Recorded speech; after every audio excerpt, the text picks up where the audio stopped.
The sea gods nodded assent, and Juno's chariot was ready to mount the translucent ether, drawn by her bright-colored peacocks, whose feathers had recently gained their eyes from the murdered Argus, about the time when the chattering raven, who once had been white, was suddenly altered and given his plumage of dusky black.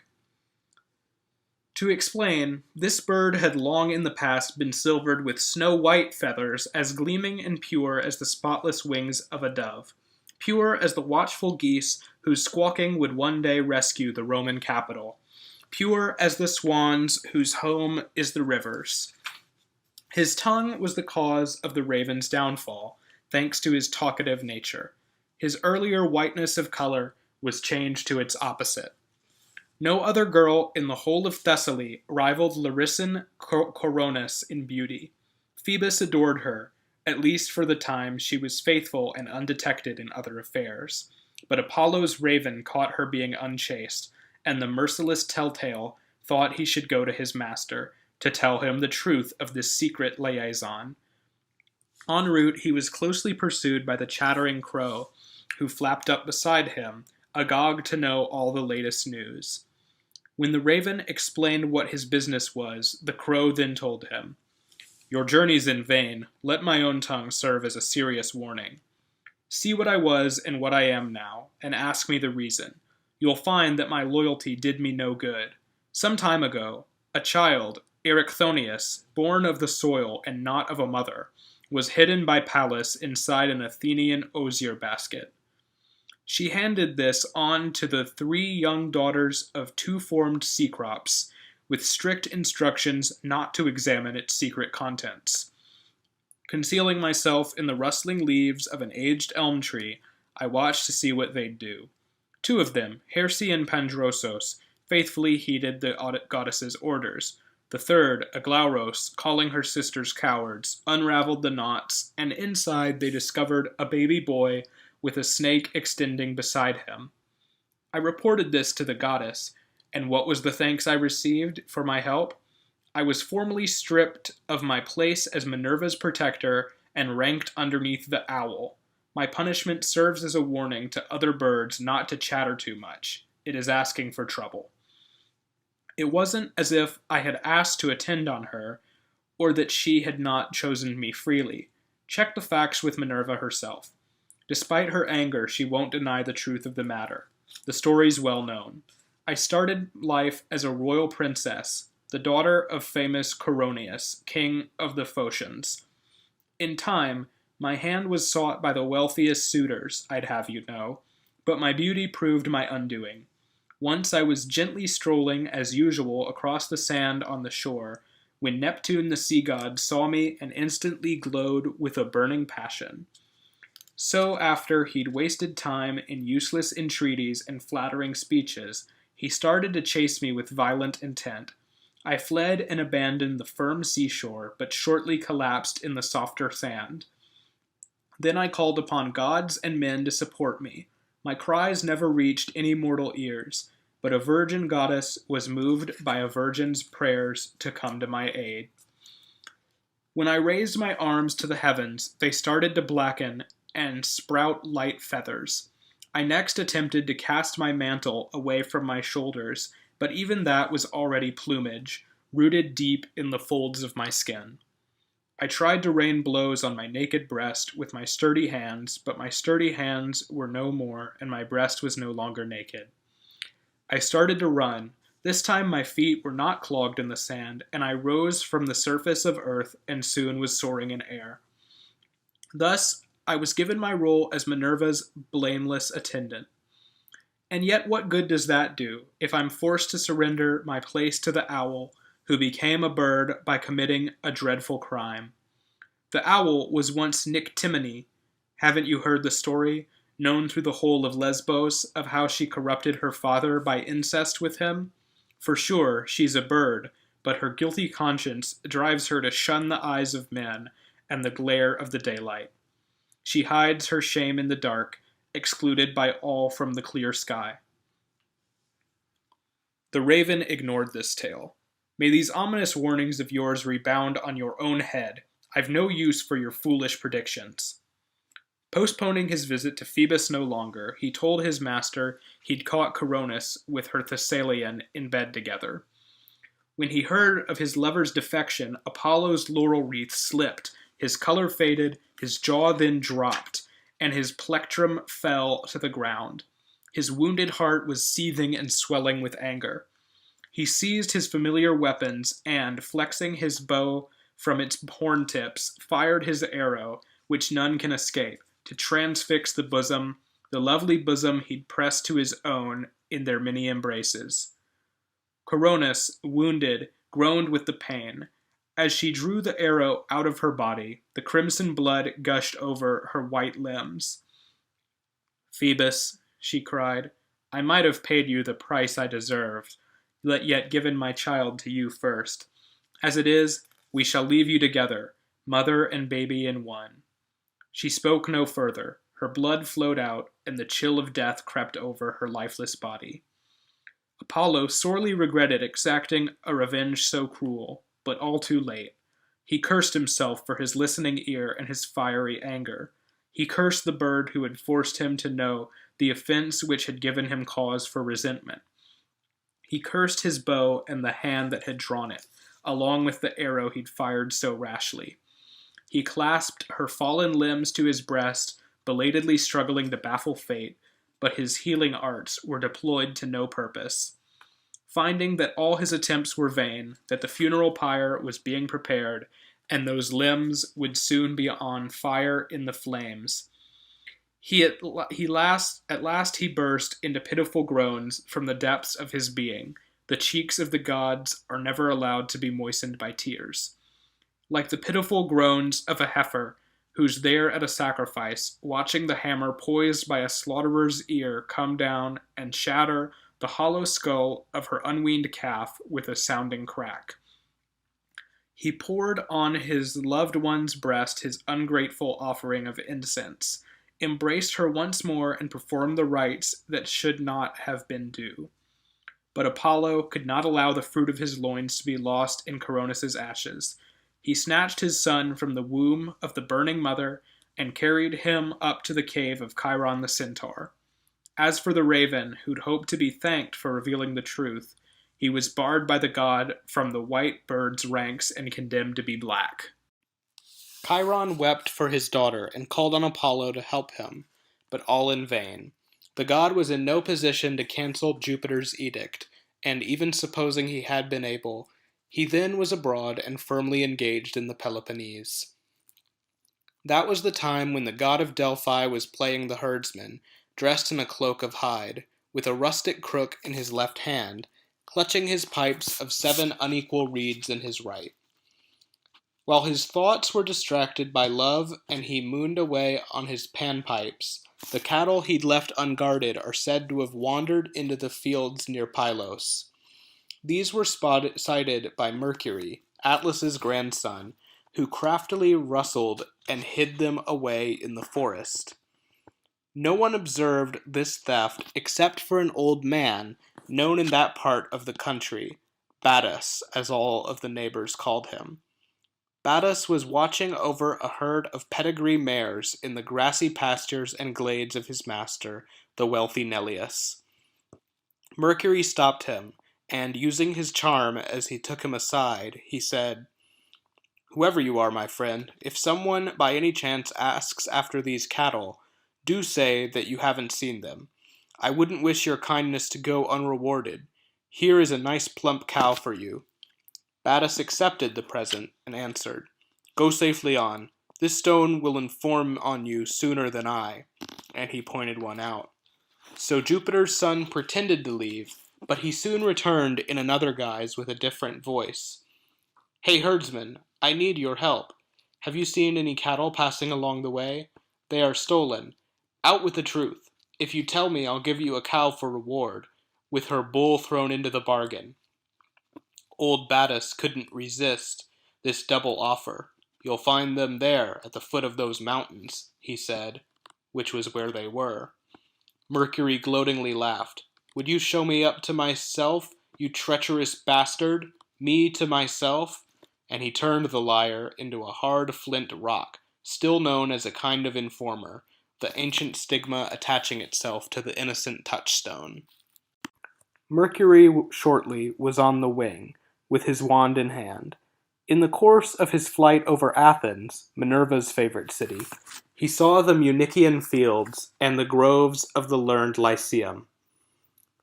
It chanced that day that some pure young maidens, ritually chosen, were moving in solemn procession towards the temple of Pallas, bearing upon their heads the flower-wreathed baskets containing the knife and the grain and other holy things for the sacrifice.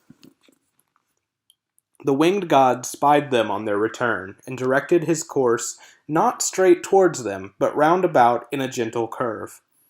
As a rapidly flying kite, on spying a sacrificed victim's entrails, circles aloft in fear, while the priests are clustering round the altar, not venturing far away on his flapping wings, he greedily hovers above the prey that he hopes for.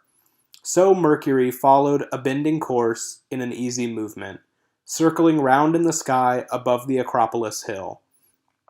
As the morning star, with his radiant gleam, outshines the rest of the stellar orbs, and himself is outshone by the golden moon, so all the rest of the virgins were put in the shade by Herse, the pride of the festal procession, as well as her own companions.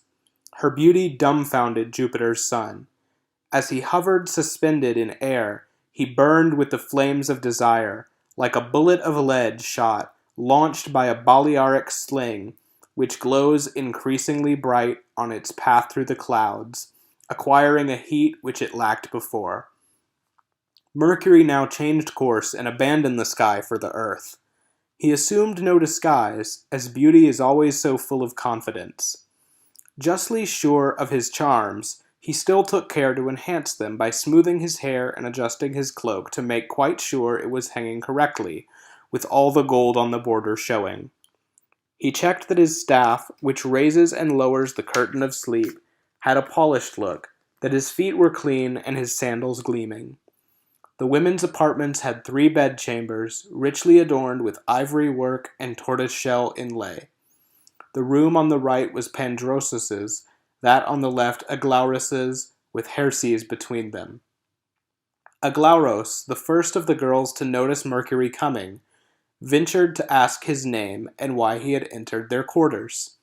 The grandson of Atlas and Pleione answered, "I am the runner who carries my father's orders from heaven, and he is none other than Jove himself. I won't conceal my reason for coming. I merely hope you'll be loyal to your sister and duly consent to be known as the aunt of Mercury's child. I have come to make love to beautiful Herse. Do a good turn for a lover, I beg you." Aglauros regarded the god with the same avaricious eyes with which she had recently peeped at the hidden secrets of fair-haired Pallas. She asked for a mass of gold in return for the service he craved, then forced him to leave the palace until he could bring it. The warrior goddess, Minerva, now turned her threatening gaze on Aglauros. She heaved such a troubled sigh from the depths of her heart that, in line with her powerful feelings, the goddess's breastplate, the aegis, was heavily shaken. To think that this creature, with hands profane, had uncovered her secrets and broken a solemn promise when taking a furtive look at the motherless baby whom Vulcan had fathered. A god as well as her sister would now be beholden to her, and she herself would be rich with the gold she had greedily asked for. At once Minerva sank to the cavern of envy, a filthy dwelling infested by black corruption. Buried away in the depths of a valley, it never is blessed by the warmth of the sun or the draught of a wind. A gloomy, numbingly cold domain, forever without any fire, forever enveloped in darkness. When the awesome maiden goddess of war had arrived at this cavern, she stood on the threshold, she couldn't have entered so foul an abode, and beat on the doors with the point of her spear. They unfolded open, and there inside she saw envy, consuming the flesh of vipers, the food for her natural venom. She averted her face in disgust, but the spirit picked herself up from the freezing ground, and dropping the rest of her half-eaten snakes, lethargically ambled forward. Seeing the goddess's handsome looks and her splendid armor, She uttered a groan and contorted her face with a deep-drawn sigh. That face is constantly pallid. Her body is totally shriveled. Her eyes are both at squint, while her teeth are decayed and discolored. Her nipples are green with gall, and the poison drips from her tongue. She never smiles except when excited by watching pain, nor can she sleep. There are so many torments to keep her awake. She loathes the sight of human success, which adds to her constant wasting away. She is gnawed herself, as she gnaws at her victims, by torture that's self-inflicted. Although Minerva was filled with the utmost revulsion towards this demon, she briefly addressed her.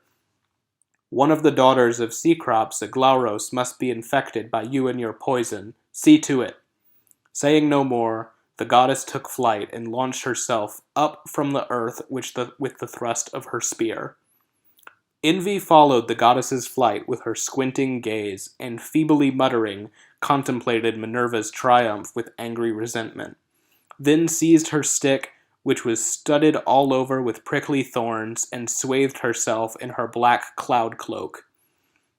Wherever she made her progress, she trampled the flowering meadows, withered the grass, and lopped the tops of the tallest trees. With the taint of her breath, she foully polluted whole peoples, cities, and family dwellings. At last, when she'd sighted the heights of Athens, strong in the pride of its talents and wealth, in the joys of peace, she almost burst into tears. There was nothing there to be wept for.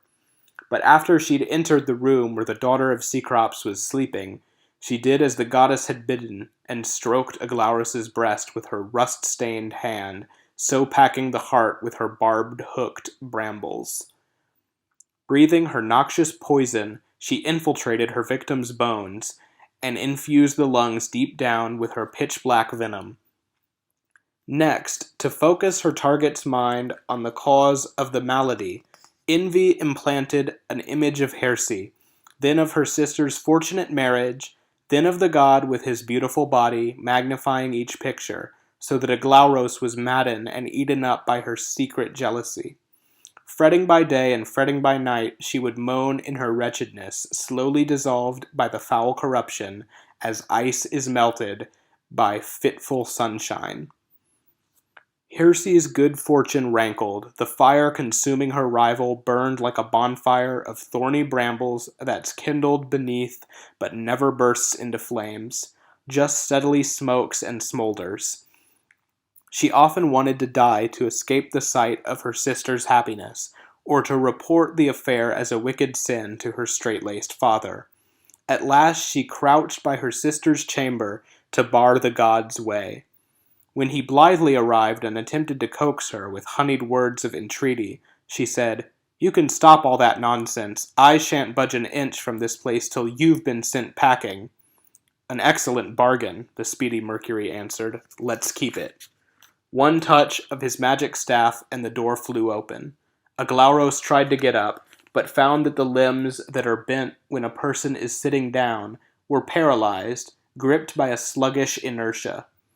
She struggled hard to straighten her body and land on her feet, but the joints of her knees had stiffened, a creeping chill had invaded her fingers' ends, and her veins turned white as the blood retreated.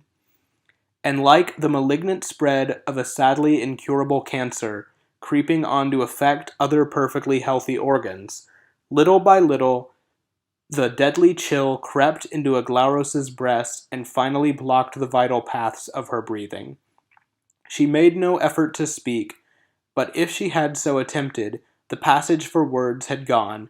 Her neck was encased in rock, and her mouth had gone hard. She simply sat there, a lifeless statue. The stone was not even white, but stained by her own black envy. Comments varied. Some felt that the goddess had overdone her violent revenge, while others commended it, worthy, they said, of her strict virginity. All were prepared to defend their opinion. Juno alone was less concerned to publish her judgment, whether in praise or blame, but quietly gloated over the blow to Agenor's house. Her hatred for Princess Europa, the whore of Tyre, was now transferred to her kinsfolk. Suddenly, further cause for resentment. Semele, Cadmus's daughter, was pregnant by mighty Jove. Queen Juno's tongue was already sharpened when, "What has my scolding ever achieved?" she thought. "I must target the woman herself and destroy her if I am to merit the title of mighty Juno, if I may properly wield my jeweled scepter as queen of the gods, if I am Jupiter's sister and consort, at least his sister. She might, I suppose, be content with a secret liaison. The insult to me may be short-lived. But no, she has got herself pregnant.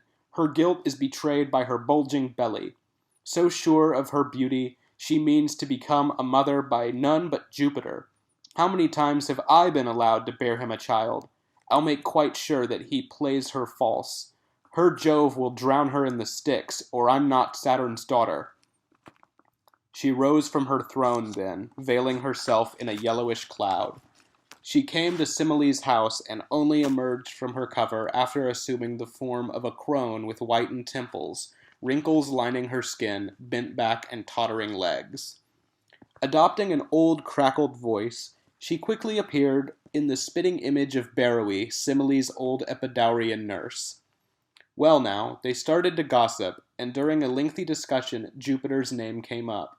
Then Beroe said with a sigh, "I hope it is Jove for certain, but everything makes me uneasy. Hundreds of men have claimed to be gods in order to take young virgins to bed. It isn't enough to say that he is Jove.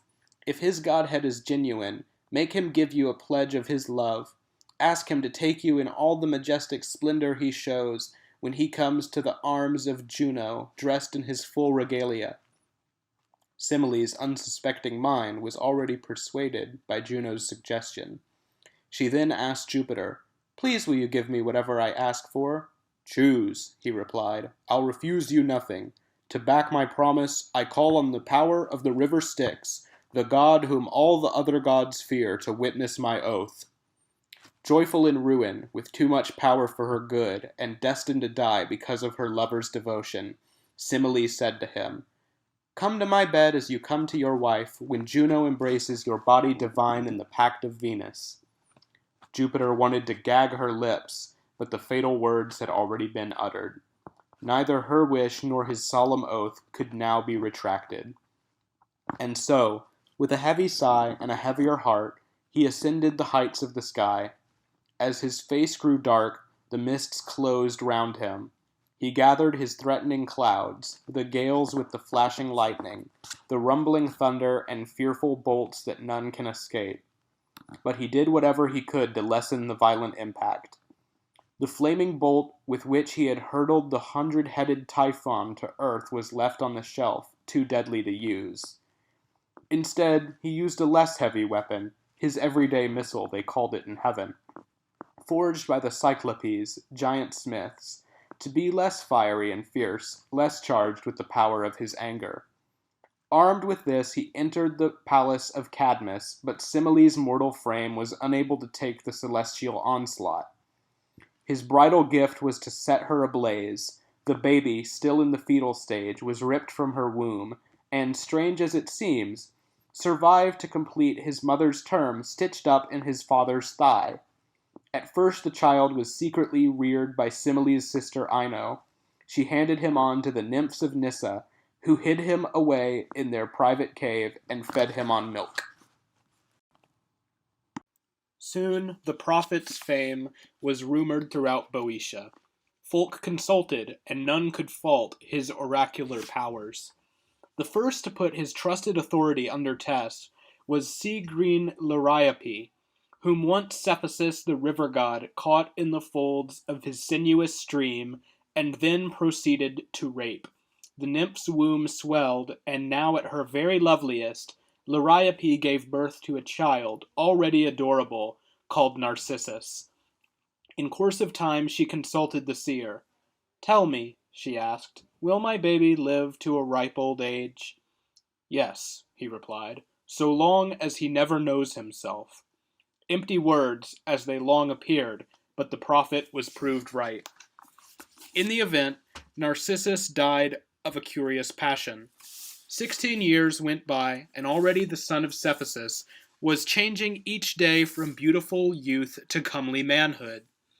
Legions of lusty men and bevies of girls desired him. But the heart was so hard and proud in that soft and slender body that none of the lusty men or languishing girls could approach him. One day he was sighted, blithely chasing the scampering roebuck into the huntsman's nets, by a nymph whose babbling voice would always answer a call but never speak first. It was Echo. Echo was still a body, not a mere voice, but her chattering tongue could only do what it does today, that is, to parrot the last few words of the many spoken by others. Juno had done this to her. The goddess would be all ready to catch her husband Jupiter, making love to some nymph in a mountain dell, when crafty Echo would keep her engaged in a long conversation, until the nymph could scurry to safety. When Saturn's daughter perceived what Echo was doing, she said to her, "I've been cheated enough by your prattling tongue. From now on your words will be short and sweet." Her curse took effect at once. Echo could only repeat the words she heard at the end of a sentence and never reply for herself. So when she saw Narcissus wandering over the country fields, she burned with desire and stealthily followed along his tracks. The closer she followed, the flames of her passion grew nearer and nearer, as sulfur smeared on the tip of a pine torch quickly catches fire when another flame is brought into close proximity. Oh, how often she longed, poor creature, to say sweet nothings and beg him softly to stay. But her nature imposed a block and would not allow her to make a start. She was merely permitted and ready to wait for the sounds which her voice could return to the speaker. Narcissus once took a different path from his trusty companions. "Is anyone there?" he said. "One there," came Echo's answer. Startled, he searched with his eyes all round the glade and loudly shouted, "Come here! Come here!" the voice threw back to the caller. He looks behind him, and once again, when no one emerges, "Why are you running away?" he cries. His words come ringing back. His body freezes. Deceived by his voice's reflection, the youth calls out yet again, "This way! We must come together!" Echo with rapturous joy responds, "We must come together!" To prove her words, she bursts in excitement out of the forest, arms outstretched to fling them around the shoulders she yearned for. Shrinking in horror, he yelled, "Hands off! May I die before you enjoy my body!"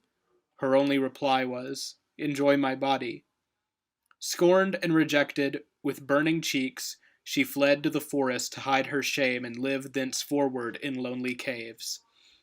But her love persisted and steadily grew with the pain of rejection. Wretched and sleepless with anguish, she started to waste away. Her skin grew dry and shriveled. The lovely bloom of her flesh lost all its moisture. Nothing remained but voice and bones. Then only voice, for her bones, so they say, were transformed to stone. Buried away in the forest, seen no more on the mountains, heard all over the world, she survives in the sound of the echo.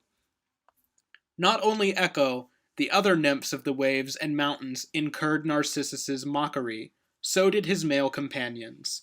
Finally, one of his scorned admirers lifted his hands to the heavens. "I pray Narcissus may fall in love and never obtain his desire." His prayer was just, and Nemesis heard it. Picture a clear, unmuddied pool of silvery, shimmering water. The shepherds have not been near it, the mountain goats and cattle have not come down to drink there. Its surface has never been ruffled by bird or beast or branch from a rotting cypress. Imagine a ring of grass, well-watered and lush, and a circle of trees for cooling shade in the burning summer sunshine. Here Narcissus arrived, all hot and exhausted from hunting, and sank to the ground. The place looked pleasant, and here was a spring. Thirsty for water, he started to drink, but soon grew thirsty for something else. His being was suddenly overwhelmed by a vision of beauty. He fell in love with an empty hope, a shadow mistaken for substance. He gazed at himself in amazement, limbs and expression as still as a statue of Parian marble. Stretched on the grass, he saw twin stars, his own two eyes, rippling curls like the locks of a god, Apollo or Bacchus. cheeks as smooth as silk, an ivory neck, and a glorious face with a mixture of blushing red and a creamy whiteness. All that his lovers adored he worshipped in self-adoration. Blindly rapt with desire for himself, he was votary and idol, suitor and sweetheart, taper and fire, at one and the same time. Those beautiful lips would implore a kiss, but as he bent forward, the pool would always betray him.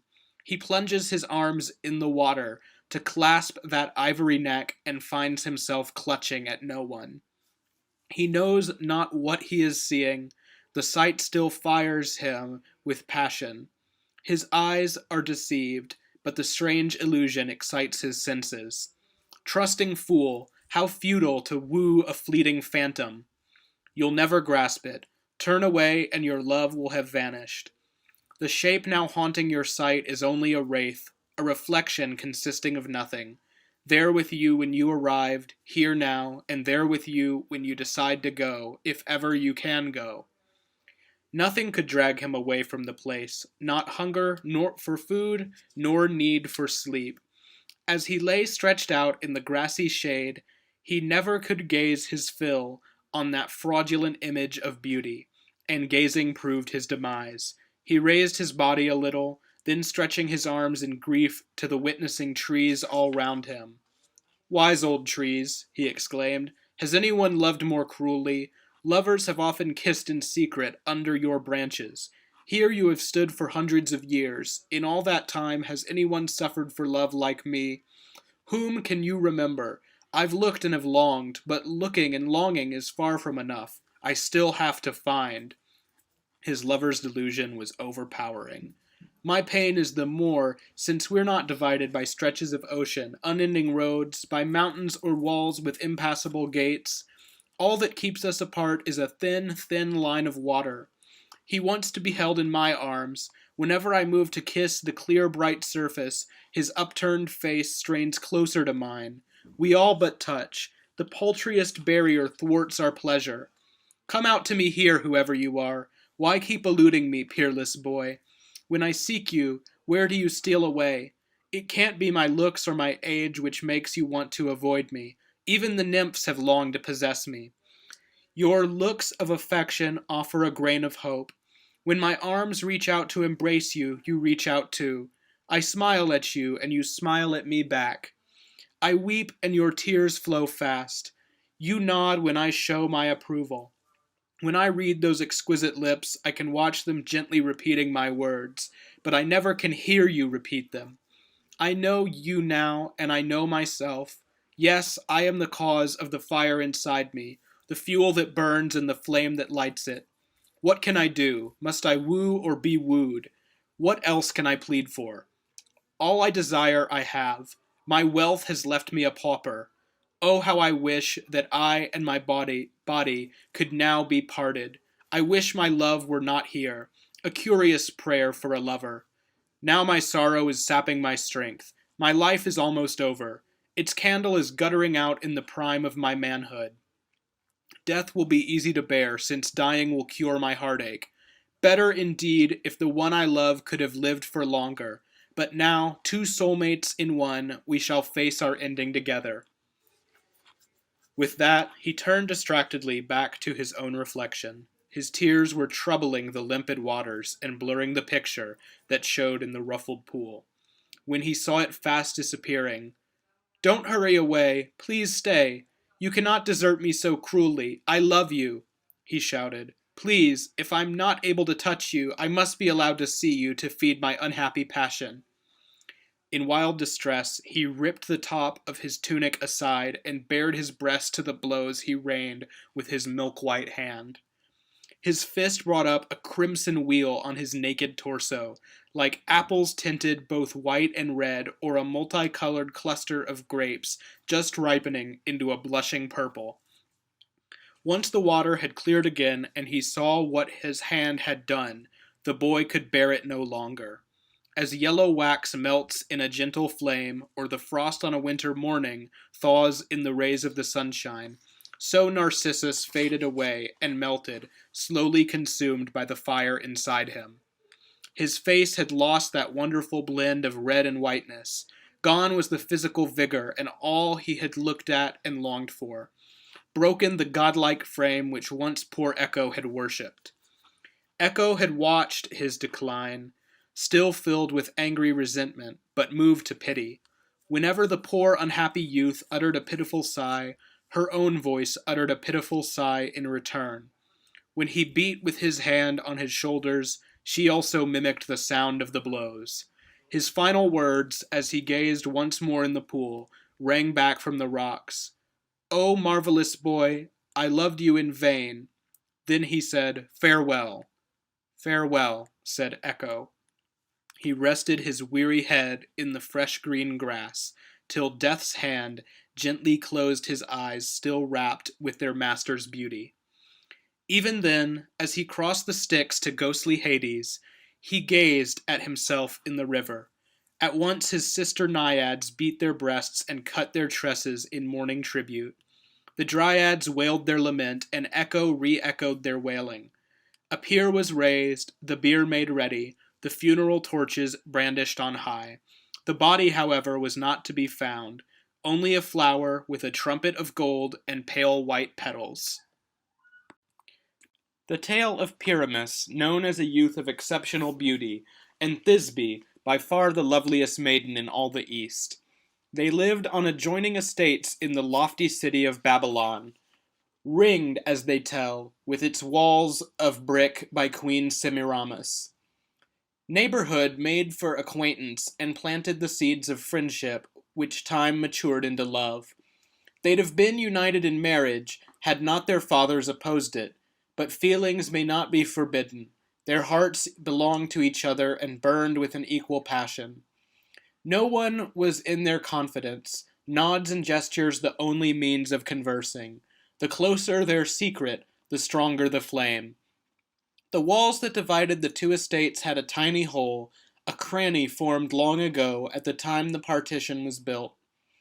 In the course of the years, this imperfection had never been noticed, but what is not sensed by love? The lovesick pair were the first to find it, and used it to channel their whispered endearments in safety.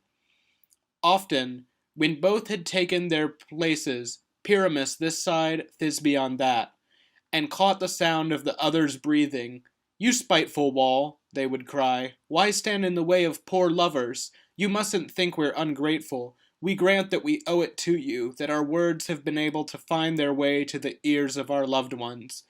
If you would only allow us to lie in each other's arms, if that is too much, could you open your cranny enough for a kiss?" Exchanges like this were useless, with such an impassable barrier.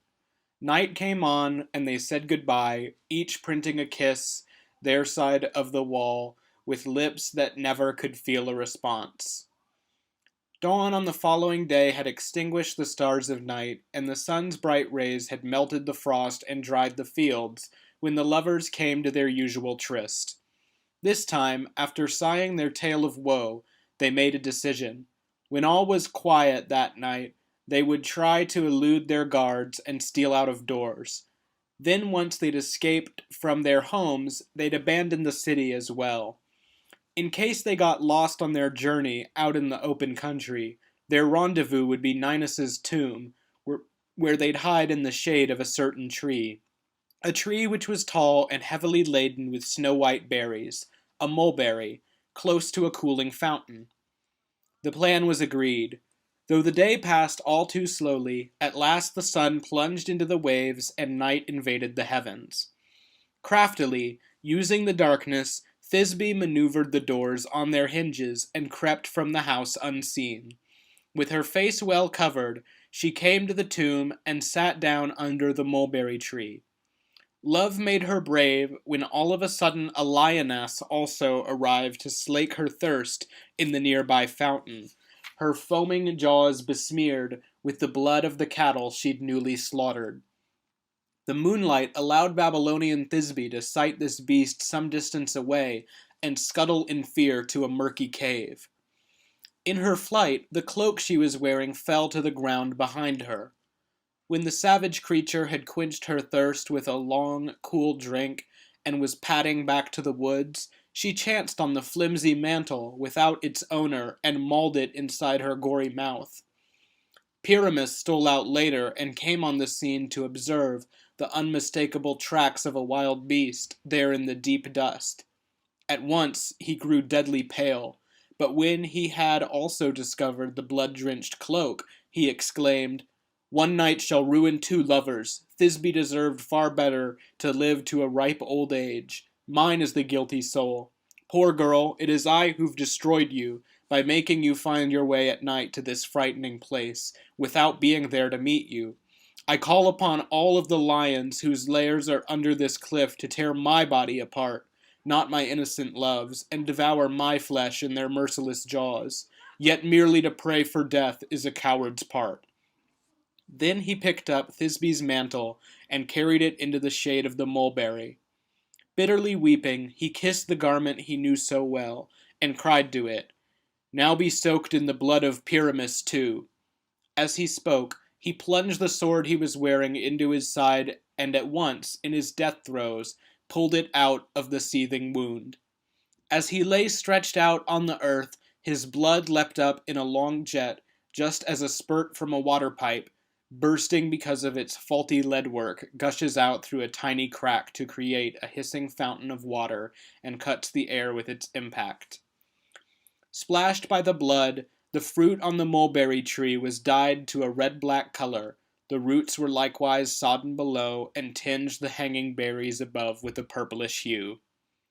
Thisbe now returned to the scene, still afraid, but reluctant to fail her lover, anxiously looking this way and that, and longing to tell him what terrible danger she'd lately avoided. The spot she could recognize, also the shape of the tree that she saw. But the fruit's strange color was puzzling. Could she have come to the wrong place? While she wondered, she noticed some blood, then quivering limbs pulsating on the ground. She stepped back, paler than boxwood, shivering like the sea when a light breeze ruffles the surface, but after a little while she realized this was her lover, and hammered resounding blows of grief on her innocent shoulders. Tearing her hair and flinging her arms around Pyramus's body, weeping over his wounds and mingling her tears with his blood, she covered his death-cold face again and again with her kisses. "Pyramus, what dread chance has taken you from me?" she wailed. "Pyramus, answer! It's Thisbe, your dearest beloved, calling your dear name. Listen, please, and raise your head from the ground." Pyramus's eyes were heavy with death, but they flickered at Thisbe's name. He looked once more at his love, then closed them forever. Recognizing her cloak and his ivory scabbard lying empty, Thisbe exclaimed, "Poor Pyramus, killed by your own hand, aided by love. I also can boast a hand with the courage to brave such a deed, and my love will lend me the strength to strike. I'll follow you down to the shades and be known as the ill-starred maiden who caused and shared in your fate. Though nothing but death, alas, could tear you away, not even death shall be able to part us. You sad, unhappy fathers of Thisbe and Pyramus, hear us. We both implore you to grant this prayer. As our hearts were truly united in love, and death has at last united our bodies, lay us to rest in a single tomb. Begrudge us not that.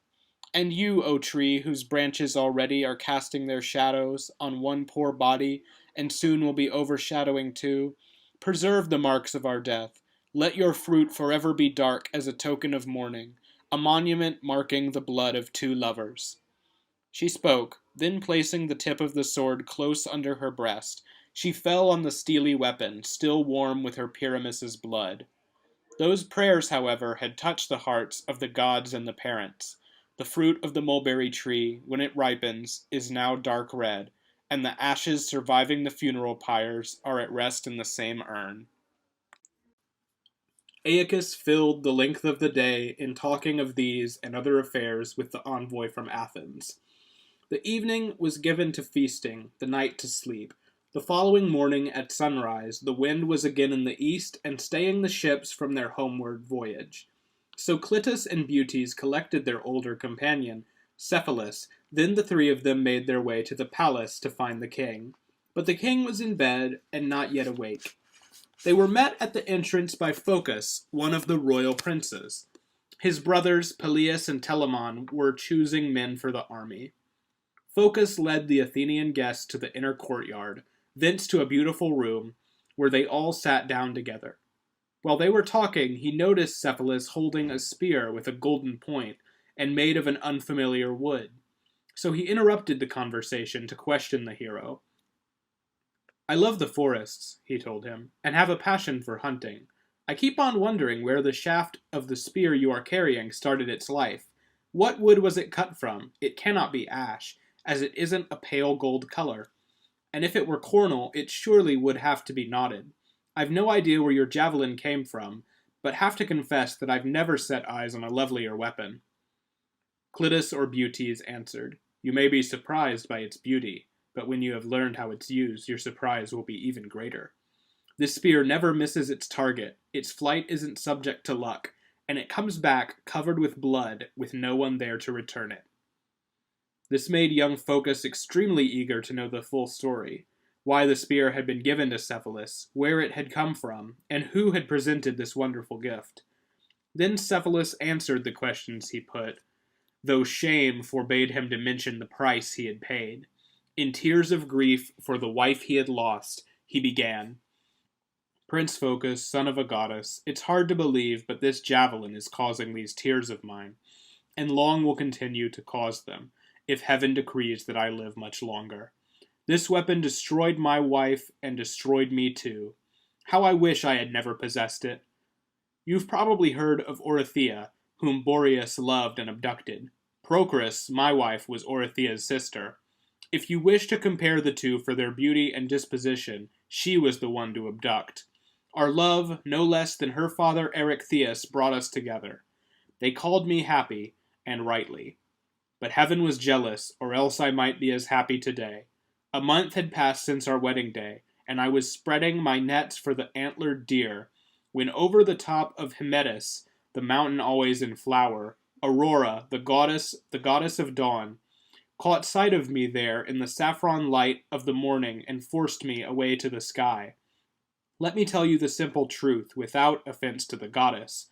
For all the charm of her blushing face, although she controls the frontiers of night and day, although she quaffs her juices of nectar, Procris remained my adored one. Procris was there in my heart, and the name of Procris was always upon my lips. I constantly spoke of our wedding rites, of the joys of love when a man and his bride are first united, our marriage so new and fresh, and now already forsaken. The goddess got angry and cried, "Stop moaning, you ungrateful man. You can keep your Procris, but I can foresee the future. You'll wish you had never possessed her." With that, she indignantly sent me packing. Journeying home, I pondered over Aurora's words and started to doubt. Had my wife been faithful during my absence? Her youth and her beauty suggested she might quite well have betrayed me. Her character told me she must be true. But nevertheless, I had been away for some time. Aurora herself was scarcely a model of chaste behavior, and anything frightens a lover. I therefore decided to look for a grievance and use inducements to shake my Procris's loyalty and virtue. Aurora encouraged my doubts and altered my features. I seemed to feel I was changing. And so I returned to the city of Athens without being recognized. Passing into my house, I found not a trace of scandal or misbehavior, only concern for the kidnapped master. 1,000 ruses could scarcely gain me access to Procris, and seeing her stunned me again, I almost abandoned my plan to test her fidelity, barely restraining myself from confessing the truth or kissing her on the lips as would have been proper. Sadness sat on her brow, though sadness became no woman better than her. She was pining in grief for the loss of her stolen husband. O Phocus, imagine what glorious beauty she had, when beauty shone out of her even in grief. I need not tell you how often her modest nature repulsed my attempts to seduce her. How often she said, "I am saving myself for one alone. Wherever he is, my joys are reserved entirely for him." What sane man wouldn't have felt that he'd tested his wife's fidelity far enough? But I couldn't be satisfied. only determined to wound myself. In return for a night, I promised a fortune, and then by more and more gifts I at last broke down her resistance. In wicked triumph I cried, "It is I, disguised as a lover, but truly your husband. I've caught you myself, you treacherous harlot." She said not a word. Just overcome by her unvoiced shame, she fled from her evil husband and left that house of entrapment. Resentment against me made her detest all men, and she wandered over the mountains, engaged in the chase pursuits of Diana. I was alone, and the flames of my love burned even more fiercely inside my heart. I implored her forgiveness, confessed I had wronged her, and said that I too could well have succumbed to a like temptation, if I had ever been offered such hugely extravagant gifts. When I'd made this confession, she felt she had punished the slight to her honor. I won her back, and we passed the years in peace and delight. As though the gift of herself were too little, she made me a further present, a dog she'd received from her patron goddess Diana, who'd spoken these words, "No dog will ever run faster than this one." My dear wife also gave me the javelin you see in my hands. Would you like me to tell you about the fate of my earlier present? Listen, the story's a strange one. You'll find it very surprising. Oedipus, son of Laius, had solved the riddle which baffled the brains of others before him. The Sphinx was defeated, and lying toppled beneath the cliff, her own dark secrets forgotten. At once a second monster, a giant vixen, was sent to ravage Boeotian Thebes, and many country folk feared for their lives, and the lives of their flocks and herds. The men in the district joined me in forming a cordon extending all round the plain. But the great fox swiftly surmounted our nets with the lightest of leaps, bounding over the line at the top of the trap we had laid. Our hounds were at once unleashed, but the vixen evaded pursuit and cheated the pack by running as fast as a bird can fly. Then all the hunters loudly appealed to me for my Whirlwind. That was the name of my dog. He had long been struggling like fury to slip his own leash and straining against his constricting collar. The hound was released, and at once we had no idea where he was.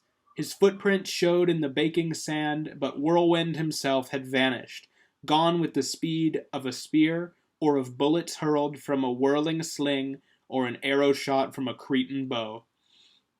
I climbed to the peak of a hill overlooking the country all round, and so obtained an excellent view of a new kind of chase, in which the vixen one moment appeared to be caught, but the next to escape from the hound's very jaws. The crafty creature refused to run in a line straight ahead, but eluded the fangs at her tail by circling around and denying her foe the use of his spring. But the dog kept close on his quarry's heels, and yes, he had got her. But no, he had not. He was only snapping at empty air. I turned to my javelin for help, and while I was poising it over my shoulder and trying to slip my fingers inside the thong, I looked away for a moment and then looked back to the same place. There, in the midst of the plain, I saw with surprise two figures in marble. You'd guess that one was in flight while the other was barking. I suppose, if a god was there with the runners, he must have decided that neither should win that astonishing race and neither be beaten. Here Cephalus paused and was silent. Then Phocus said, "Now for your javelin, what was the crime it committed?" And Cephalus told him the story. "In my case, Phocus, joy was the first beginning of sorrow. I'll tell you at once of my joy. Oh, Phocus, I love to remember that blessed time, those early years of our married life, when I was so happy with Procris and she was happy with me. We were truly together. We loved and looked after each other so fondly. In her eyes, Jove could never have made such a wonderful lover. And I could not have been drawn to a woman other than Procris, not Venus herself. Our hearts were on fire with the passion we shared. When the sun god's earliest rays were striking the mountain peaks, I'd venture outdoors to hunt in the woods, as a young man will. No attendants, horses, or keen-nosed hounds would be keeping me company. I never bothered with knotted nets, but relied on my spear. When my arm was weary with slaughtering beasts, I'd return to the cool shade, wooing the breeze which rose from the chillier valleys below. The gentle breeze in the noonday heat was all that I wanted, all I was waiting for, all that I needed to ease my tiredness. Come to me, beautiful breeze, steal into my breast, you're so lovely, this heat is burning me up, relieve me, I beg you, as only you can. My fate was leading me on, and I might perhaps have continued with further endearments. Perhaps I would say, you give me such pleasure, O breeze, your refreshing caress, it's for you that I worship the forest and lonely places, yours is the breath that I'm always longing to catch in my lips. Some eavesdropper heard these equivocal words and misunderstood what they meant. The breeze that I called to so often, he thought was the name of a nymph with whom I must be in love.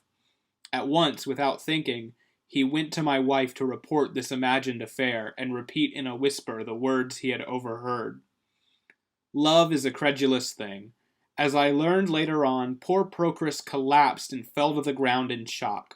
When at last she revived, she declared how wretched she was, how cruelly fate had treated her, I had been so unfaithful. The charge against me was groundless. Her fears were inspired by nothing, only the ghost of a name. But she suffered, poor woman, as though I were keeping a genuine mistress. Yet often she felt uncertain and desperately hoped she'd be proved mistaken. It couldn't be true, she said, unless she caught me red-handed. She would never find her husband guilty of falsehood. The following morning, when saffron aurora had banished the night, I left for the forest as usual, and, after a fruitful hunt, stretched out on the grass. Now come to me, breeze, I chanted, soothe me and cure my weariness. Suddenly, while I was speaking, I thought that I heard a moan. Come, beautiful breeze, I continued. Another disturbance, this time the rustle of fallen leaves. A beast on the prowl, I decided, and sent my javelin flying. Procris was there under cover, and clutching her wounded breast, cried out in her pain. When I recognized the voice of my faithful wife, my own wife, I rushed like a madman towards the sound. I found her dying, her clothes all stained and spattered with blood. She was trying to draw from her wound, alas, her own dear present to me. I tenderly lifted her body towards me, the body dearer to me than my own. Then tearing her dress from her bosom, I bound her wound and attempted to staunch the flow of her blood, while I begged her not to desert me, defiled by the guilt of her death. Though her strength was failing, she forced herself to murmur this much with her dying breath. I implore you now, by the vows of our marriage, by all the gods of the sky, and the gods where soon I shall be, by any kindness I have shown you, and by our love which continues even now when I'm dying, although it has caused my death, please never allow your breeze to take my place as your wife. As she spoke, I at last understood that a name had caused this confusion and told her the truth. But what was the use of her learning the truth? She sank in my arms, and her last faint strength ebbed out with her blood. And while she was able to see, her eyes were on mine, and mine were the lips which caught her breath as the poor soul breathed her last. But the look on her face was enough to show me she died in peace. The hero ended. His audience, like him, was in tears. Then Aeacus came on the scene with a pair of his sons and a party of fresh-raised soldiers. Cephalus quickly took charge of the armed contingent. Although the river god grieved for the loss of his beautiful horn, he was otherwise safe and sound. He could easily cover his damaged head with a garland of willow foliage or reeds from the stream. But Nessus, the brutal centaur, was wholly destroyed by his passion for Deianira and shot in the back by a flying arrow. Hercules, with his newlywed bride, was traveling home to the city of Tiryns and came to the fast-flowing river Evenus. The stream was swollen and higher than usual because of the winter rains, and the swirl of the eddying currents made it impassable. Hercules held no fears for himself, but was somewhat concerned for his wife, when the sturdy Nessus, who knew the shallows, approached him. "Hercules, listen," he said. Do accept my help. I'll deposit your wife on the farther bank while you swim across on your own." Deianira was pale with terror and frightened of Nessus no less than the stream, but her husband trustingly handed her over. At once, then, just as he was, weighed down by his quiver and lion skin, he'd tossed his club and his bow across to the other bank. He plunged in, crying, "I've beaten one river, and this is the second." Too proud to depend on the waters obligingly taking him over, he didn't wait to explore where the current was most in his favor. Soon he had swum to the bank and was lifting his bow off the ground when he heard a scream. It came from his wife, and Nessus was starting to breach his trust. "Hey, where are you hurrying?" Hercules shouted. "Don't think you can make it, you violent savage. Nessus, you monster, I'm talking to you. Now listen and don't interfere with my bride. If you feel no respect for me, at least your father Ixion's wheel should warn you against the rape of another man's woman. You shan't get away, and had better not trust in those horses' hooves. It's my shafts, not my feet, that will catch you up." And he put his words to the proof by shooting an arrow, which pierced the fugitive's back, right through to the chest, where the point with its venomous barb protruded. As soon as the centaur extracted the weapon, his blood leapt out in a double spurt, commingled with gore from the venomous hydra. Nessus caught some of the mixture and whispered, "You'll pay for my death," and then presented his blood-soaked tunic to Deianira, a gift which he told her could serve to excite the love of her husband. Morpheus floated on noiseless wings through the murky darkness, and soon he arrived in the city of Trachis, where, doffing his wings, he assumed the form and likeness of Ceyx. Sickly pale as a lifeless corpse, and wearing no clothes, he stood at the foot of the wretched Alcyone's bed. His beard appeared to be dripping, and seawater might have been flowing in streams from his sodden locks. Then, leaning over the bed and weeping profusely, he poured these words in the sleeper's ears. "My unhappy wife, do you recognize, Ceyx, or am I so altered by death? One look and you'll know me. In place of your husband's ghost is standing before you.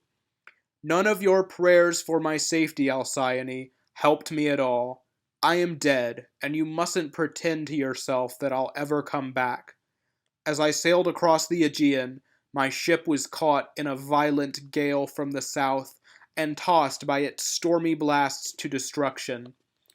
My voice was vainly shouting your name when the waves washed over my head and silenced all speech. This isn't a message of doubtful meaning or substance. It isn't a wandering rumor. No, it is I, your shipwrecked Ceyx in person, reporting my own death. Rise then and weep. Put on garments of black. Do not send me down to the shadowy ghosts of Hades without the rituals of mourning." Morpheus mimicked the voice of Ceyx to make Alcyone think that Ceyx was there. Moreover, the tears he was shedding appeared to be real, and his gestures exactly resembled her husband's.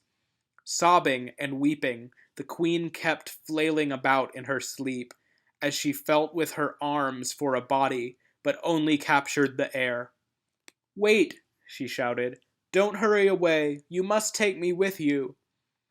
The sound of her voice with the sight of her husband then startled and shook her awake. She first looked round to establish if what she had seen was physically there. The servants, aroused by her cries, had entered the chamber with torches. When Ceyx was not to be found in the room, she struck on her cheeks and ripped her dress away from her bosom to beat her breasts. She didn't trouble to loosen her hair, but tore it out as it was. When her nurse asked why she was grieving, Alcyone answered, I'm finished, my Ceyx is dead, and I am dead too. Don't try to console me, your words will be wasted. Ceyx is shipwrecked and drowned. I saw him, I knew who he was. As he started to leave me, I wanted to stop him and held out my arms. It was only his ghost, but even his ghost was so clear, It was truly my husband. I'll freely admit that his face was not as it usually looks. It lacked the starry brightness he owes to his father. Oh, pity me, nurse.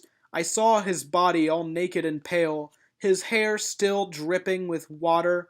Look over here to the place where the poor wretch stood. Then turning to see if he'd left any footprints. Oh, Ceyx, she sighed, your fate was what I foreboded and feared, when I begged you not to desert me and risk such a dangerous voyage.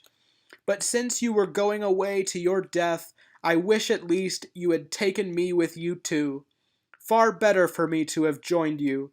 We then should have lived the whole of our lives and have died together. Now I am dead. I am tossed on the waves at the cruel sea's mercy, without being properly there. My will would be even more cruel to me than the cruel sea, if I strove to prolong my life and struggled to master my grief. That struggle shall never be fought. I'll never forsake you, my poor dear Ceyx. At least I can join you now. We shall be united, if not in an urn, in the letters engraved on our tomb, not dust touching dust, but name touching name. Sorrow prevented her speaking further. Words were succeeded by gestures of mourning and anguished cries from her broken heart. Next morning, Alcyone left the palace and went to the seashore.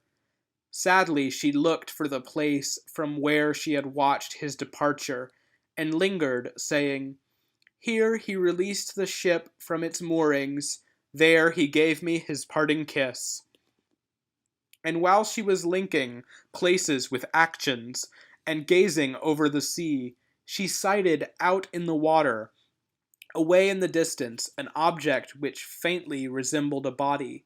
At first she couldn't be sure what it was, but after the waves had washed it a little closer, although it was still a fair way off, she could see it was clearly a body.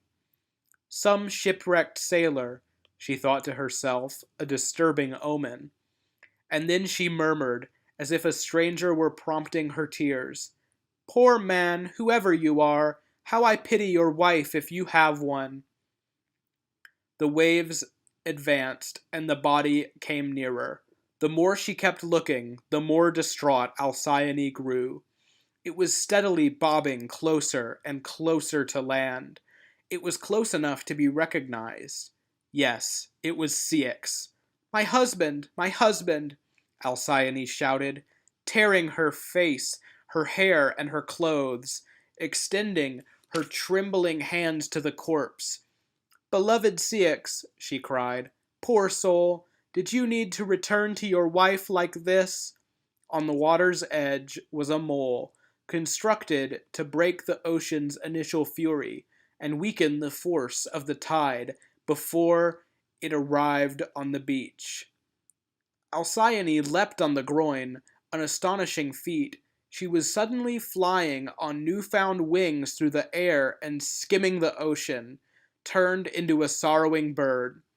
In the course of her flight, she emitted a querulous, dirge-like croaking noise from her slender beak.